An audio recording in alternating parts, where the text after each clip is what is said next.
વલસાડના તિથલ દરિયા કિનારે સોમવતી અમાસના દિવસે ઉમટી ભીડ। પિતૃ તર્પણ કરવા મોટી સંખ્યામાં દૂર દૂરથી પર્યટકો તિથલ દરિયા કિનારે પૂજા વિધિ કરતા દેખાયા। સોમવતી અમાસનું મહત્વ એવું માનવામાં આવે છે કે જે મહિલાઓ સોમવતી અમાસનું વ્રત રાખે છે અને શિવની પૂજા કરે છે તેમને હંમેશા ખુશ રહેવાનું વરદાન મળે છે। સોમવતી અમાસના પ્રભાવથી પતિ અને સંતાનનું આયુષ્ય લાંબુ બને છે।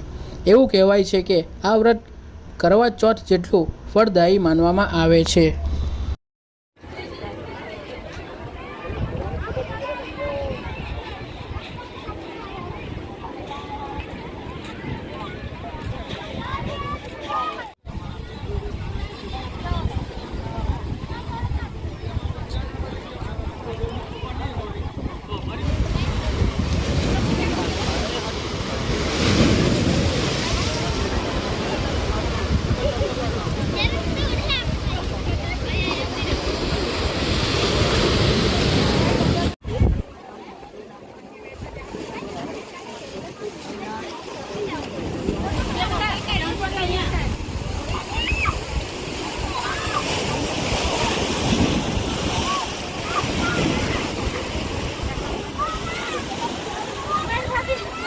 हिमांशुभाई जोशी सोमवती अमासना दिवसे તિથલ નદીના કિનારે સર્વ પિતૃના આત્માની મોક્ષની પ્રાપ્તિ અને સદગતિની પ્રાપ્તિ અર્થે સર્વ પિતૃઓના આત્માની શાંતિ થાય અને આપણા ઘરની અંદર સુખ શાંતિ સમૃદ્ધિ પ્રાપ્તિ થાય, આપણી મનોકામના પૂર્ણ કરે। ને સૌથી મોટામાં મોટું લક્ષ્મી આપણો કોઈ દાન દોલત કે પૈસા નથી, સૌથી મોટામાં મોટી પિતૃઓ છે।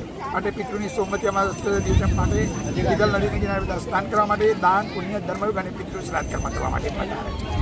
હર મહાદેવ, ઓમ નમઃ શિવાય, જય દરિયાદેવ। રાબડા ગયેલા।